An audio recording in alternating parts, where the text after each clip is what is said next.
Welcome back to the weekly news roundup. This is the business and the SillyVille editions. These are recorded live Fridays, 9 p.m. Eastern Standard Time. If you'd like to catch the show live and join us then.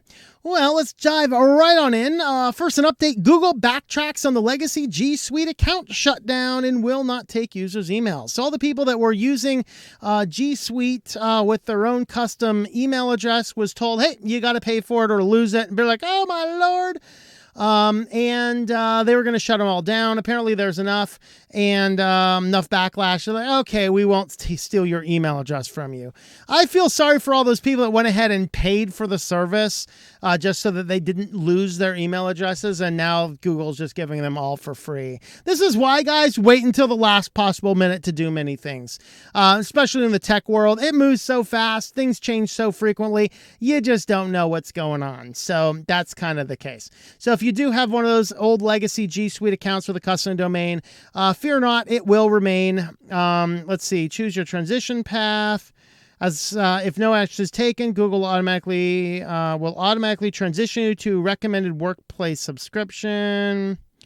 Okay, so the difference is if you're using it for business type stuff, you have to pay for it. But if it's personal use, then you can go ahead and select the personal use. So there's an update to that. Well, Verizon is grabbing for more money. I can't remember if we covered the AT&T did the same thing about a month ago. And Verizon's like, well, we want more money too. It doesn't apply to like your data plans, but it's going to apply to anything business, and it's going to apply to any voice lines. They will increase the administrative fee for consumer accounts by $1.35 per voice line starting with the June billing cycle. Consumer fees for tablets, smartwatches, hotspots, and other data products will not be impacted. Verizon spokesperson told the publication, from time to time, the company reviews and makes adjustments to fees to defray some of its admin and telco expense costs. The CEO looked down and said, guys, I need another yacht. Let's increase that administrative fee. So, there you have it. Non-smartphones and tablets will be charged a recurring 98 cents per month. Oh, by the way, these fees generally only apply if you're like under contract, which is kind of fun. I got to find that spot in the article. Business side, they're implementing new economic adjustment charge. The economic adjustment charge, you get to pay more money now because Verizon's making less money effectively because of inflation. So now your phone bill goes up to affect the poor global national corporations' bottom line. To hedge them from inflation, your phone prices are going up. Yeah, that makes sense. Economic adjustment charge of $2.22 per month for smartphones or data lines on plans that have recently activated or upgrade line or completed a contract-based term or have 12 months or less remaining on a device payment plan. Non-smartphone and tablets will be charged a recurring fee of 98 cents per month.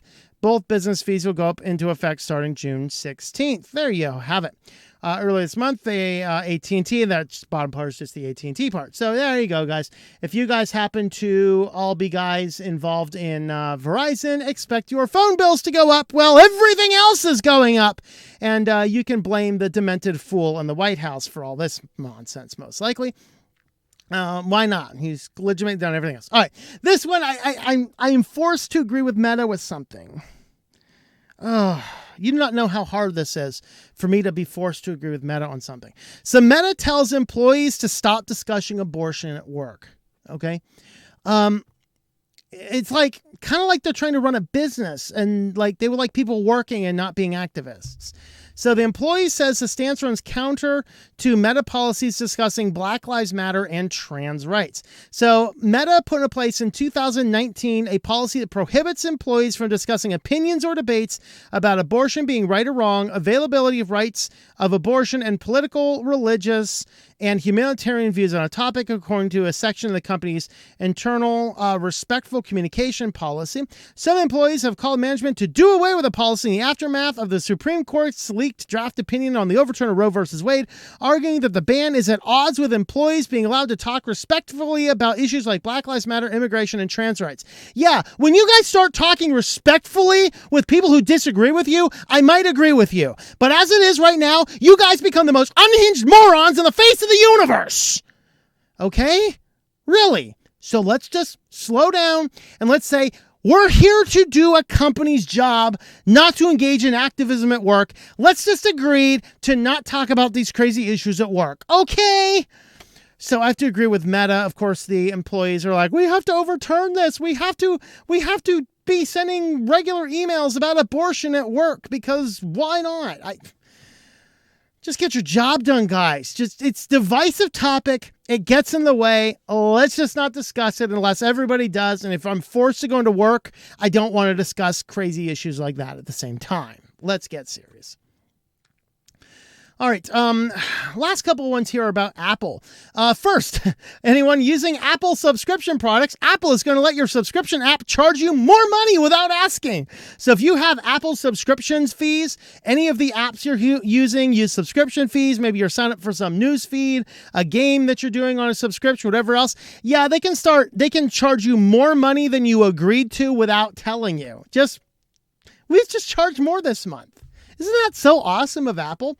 So it boils down to if it's a monthly subscription, if the price is less than 50% and the difference is not over $5, then they don't have to inform you. They just get to charge you more. If it's an annual thing, it's a 50% price change or more than $50 without requiring an opt-in. So if we get to the end of the month, it's like kind of crazy. I sort of know, okay, that subscription's coming up. So it's going to cost me, $15 to renew, but it cost me $19 to renew instead. And I was only expecting $15. Like, what the hell are you doing? Well, that's what's happening. So The Verge gives us a few examples in here. So let's say I have a subscription at $60 a year. The developers could raise it to $90, $60 plus 50%, and it would still auto-renew without the user having to opt in. That could go from $60 a year to $90 a year, automatically charging your account without you opting into it. If I have a monthly subscription that's $15, developer wanted to raise it to $22. In theory, I'd have to opt into that one because while it's less than 15%, it is over the $5 cap. So Apple's wording leaves things a bit unclear. What if the app costs $10 a year, goes up to $60 a year? Apple's rules say verbatim that consent is needed if the price increase is more than 50% of the current price and the difference approximately $5 USD per non-annual subscription or $50 per an annual subscription. So that could actually indeed go up. All right. So, so if you are utilizing Apple subscriptions, guys, I would highly recommend you go in, you cancel every one of them, and then you cite this rule from Apple. And if anybody's caused problems with this, if you guys get charged extra and you didn't realize it, you need to dispute it with your credit card company and say, I was signed up for a subscription at this amount. They charged me this amount. The bank will overturn it entirely. And if enough people do it, Apple will actually get blocked from banks. If enough of you do that, if enough of you guys grow some gonads, call your bank and say, I sign up for a $10 subscription. They charged me $14 instead. And enough of you do it, Apple will be blocked from bank cards. Do it. This is nonsense. And finally, parents use Apple claiming Earpods volume ruptured his son's eardrums. All right. This is an interesting one because I think some of it may actually be problems with the government. But maybe the iPods, I don't know. You guys who use AirPods need to weigh in a little bit here. The idea is this is a kid and he's a 12-year-old boy in 2020. He's watching a movie or something on really light volume playback with his EarPods and an Amber Alert came through. Now, I block all of those Amber Alerts because they are screamingly loud. I can't adjust the volume. They usually show up at 3 a.m. when some pervert 500 miles away decides to abduct a kid. And at 3 in the morning, you're going to tell me about some abducted child in Philadelphia when I'm in Erie. I turn them off. The government overreached on this one here, and that's a bunch of nonsense. So that's basically what happened. He's watching something quietly. So his ear, he's hearing quiet noises, and all of a sudden an Amber Alert buzzes through so loud, according to the actual medical reports, it ruptured his eardrums. The suit that the parents are claiming is that AirPods should have technology built in to reduce the volume of an Amber Alert, but they didn't. This resulted in damage to the cochlea, caused damages to his hearing, ruptured the eardrums, and causes vertigo and permanent hearing loss in his right ear. Apple is going to pay for this. Even if it was the problem with the government system, I think that Apple itself is probably going to pay for this. Yes, get your AirPods, and you will deafen your 12-year-old children. That's wonderful things going on. So that's what the suit all alleges. We'll see what actually happens to this one. But yeah, this is a problematic thing, and this is why I turn off all of those emergency notices, because you know what? You guys are abusing the system. I'm not going to deal with it at all. Well, if you'd like to help support the channel, we do have affiliates. Today, I'm highlighting Pro Writing Aid. It has always been a privacy-focused writing tool, help you with your emails, with your Word documents, and things like that.